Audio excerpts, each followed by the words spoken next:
Magandang hapon guys! Welcome again to my latest vlog. Ang tagal-tagal na panahon na rin hindi tayo nakakapag-vlog dahil it's been more than 60 days na umuulan dito sa Ireland at ngayon lang ulit sumikat ang araw. Like since last year continuously umuulan dito kaya wala tayong panahon mag-vlog. At first time ever na lumabas ng ganito ang araw at wala pang kaulap-ulap. Diba ang saya? Ayun na nga, tulad ng sabi ko kanina, more than 60 days nang umuulan dito sa Ireland at ngayon lang din sumikat ang araw ng todo-todo talaga. Alam mo yung paggising mo sa umaga, sumikat na ang araw. Hanggang ngayong hapon, may araw pa rin. Unlike nung mga previous days, sumisikat naman ang araw. Kaya lang, after how many hours, like, bibigyan ka lang ng 2 to 3 hours na sikat ng araw, tapos uulan na ulit. Umuulan na naman. Kaya, mula kanina umaga hanggang ngayon, wala kang makikitang bahid ng mga ulap dito ngayon. As in, blue sky siya talaga. Pakita ko sa inyo.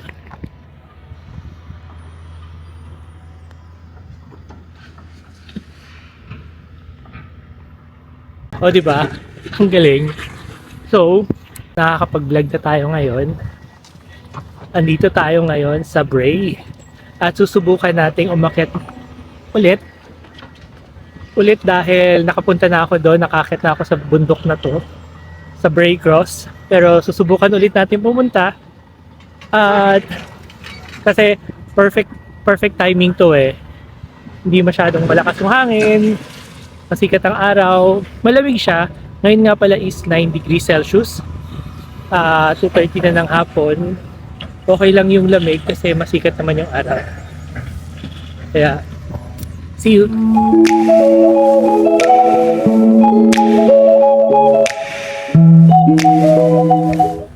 Guys, papakita ko sa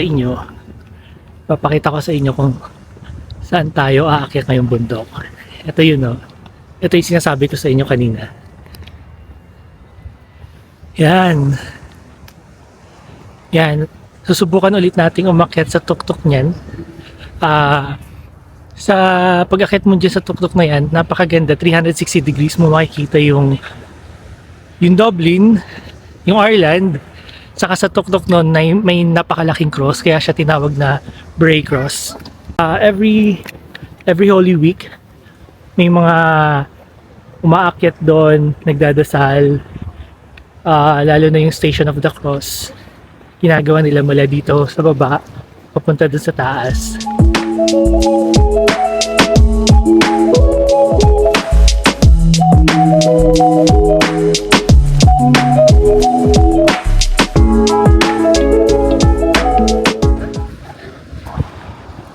Guys, ito na yung start ng aakyatin natin sa bundok. Good luck talaga sa akin. Kasi nung first time ko umakyat dito, hingal na hingal talaga ako.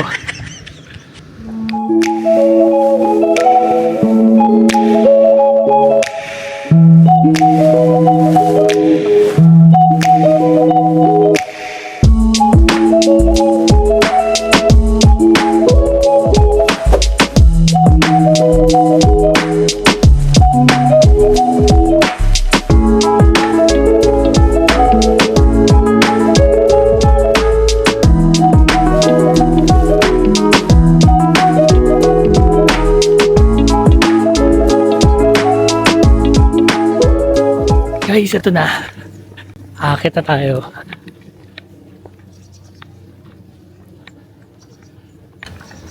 Pero sa totoo lang, nakakapagod talaga umakyat dito kasi ang tarik. Hinihingal na nga ako eh.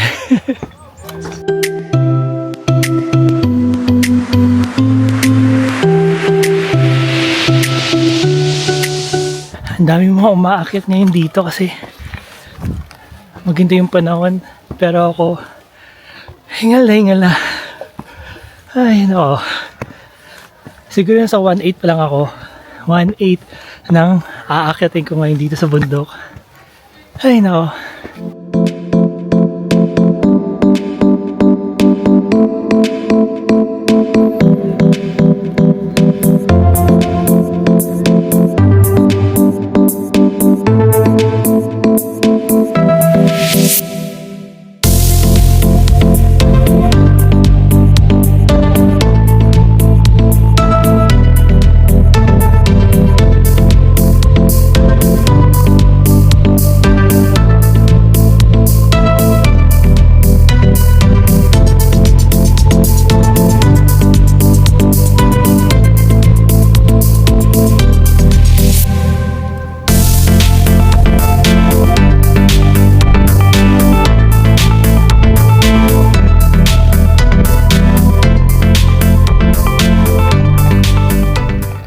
Guys, malapit na tayo.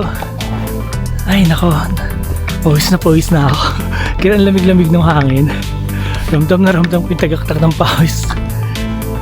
Nangangalati na tayo. Kitang-kita ko na yung napakalaking cross sa tuktok ng bundok.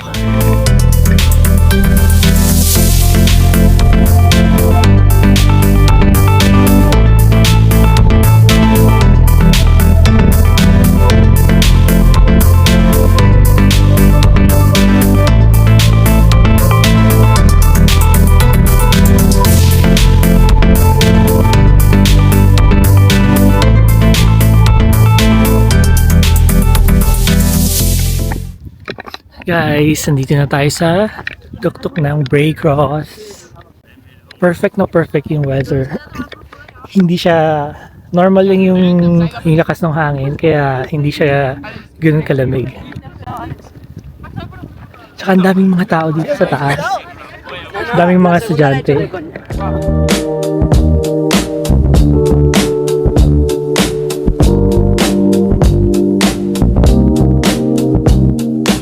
Hello guys, fun fact lang, trivia regarding this Bray Cross.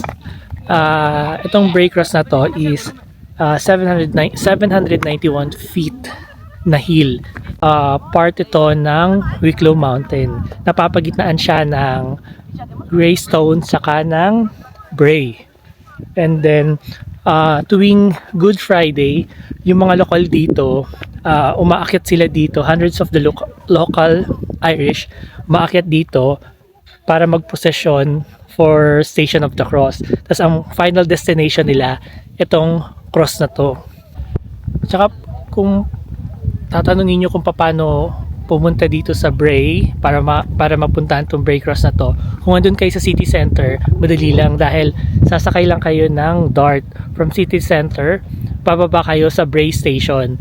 Parang ano na siya, second to the last station na siya kasi ang pinaka last station is ang Greystone. And then pagbaba nyo ng Bray, yung lalakarin nyo na hanggang papunta ng seashore ng Dalampasigan. And then from there makikita nyo na yung Bray Cross kasi meron siyang path papunta dito. Kasi sa mga hindi pa nakakapunta dito, magandang pumunta dito kapag ganitong maaraw. Huwag yung tuwing winter kasi talagang mangangatog talaga kayo sa lamig. Perfect timing ang at the end of the spring or spring during spring kasi hindi naman na ganun kalamig dito eh. Tsaka maaraw na rin naman nun. Tsaka during summer, perfect na perfect ang weather during summer kapag umaakyat ka dito. Hindi mo na kailangang magsuot ng puffer jacket or pampainit ng katawan. Kasi during summer, kahit na naka-shorts ka lang saka naka t-shirt, perfect na yun. So ang ganda dito, tingnan nyo naman.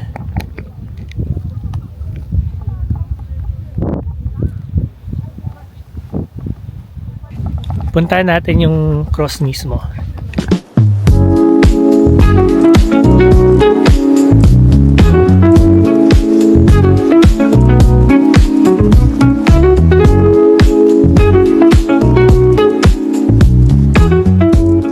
Guys, tingnan nyo, isang fur parent at ang kanyang baby fur.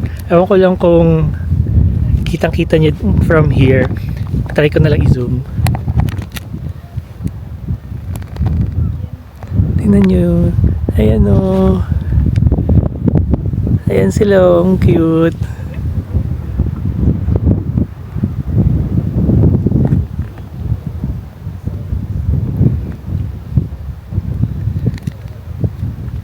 Ayun guys, kung gusto nyong maging masaya ang buhay nyo, makita kayo dito sa tuktok dahil syempre with the Irish weather talagang mabubore kayo. May times talagang malulungkot kayo sa buhay, pero dahil kapag mga ganitong tirik yung araw, nakalabas yung araw, Huwag na kayo magpatumpik-tumpik pang lumabas ng bahay. Grab the chance. Huwag na kayong nakahiga dyan sa higaan.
Hello guys, so tapos na tayo. Na-enjoy na natin na ang sikat ng araw. Na-enjoy na natin yung hangin, na-enjoy na natin yung scenery, at na-enjoy natin yung napakataas na hill. So ngayon, bababa na tayo. Pakita ko sa inyo kung saan tayo papunta ngayon. Kita nyo yan? Yan, dyan tayo pupunta. Dahil dyan din tayo nanggaling kanina. Hindi na siya ganoon kahirap bumaba. Kasi syempre dahil pababa siya, mas mabilis na lang yung pagbaba natin. Unlike kapag umakyat tayo na hihingalin ka talaga. So tara.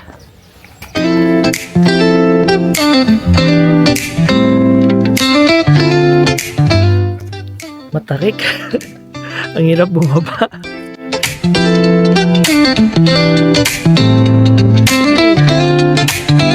Mas madulas pa yung mga bato. Kaya dapat huwag madali. Madulas.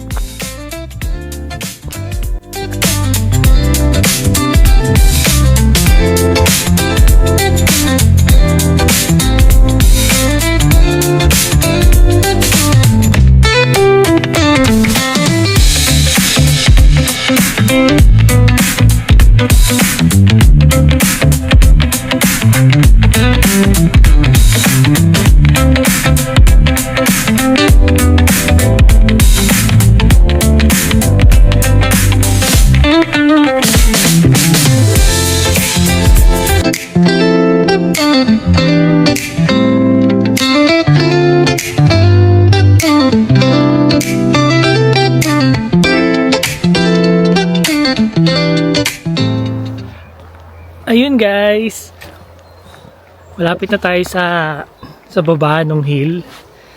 So wala na ring araw, palubog na rin yung araw. Anong oras na ba? 4 minutes before 6. So magagabi na. 8 degrees na ata yung temperature ngayon.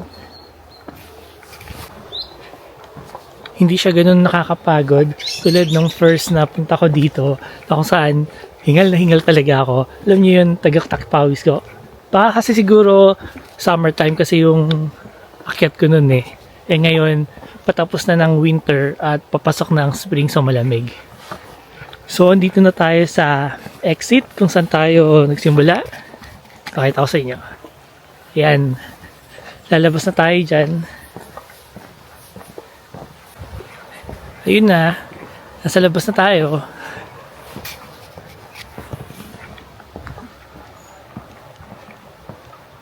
I hope nagustuhan nyo yung pag-akyat natin sa hill. At sana kayo rin nakapunta dito. Hello guys! So, we're done already. Tapos na tayo sa pag-akyat natin sa Bray Cross. So, I hope na nagustuhan nyo yung scenery sa Bray Hill. Hello guys! pauwi na tayo sa Dundiri. So, I hope na nagustuhan niyo yung pag-akyat natin sa Raycross. And sana don't forget to subscribe and like. Tayo pala sa Dark Station. Pakita ko sa inyo, wala pa namang mga tao. Pakita ko sa inyo kung ano yung tsura ng trend dito sa Ireland.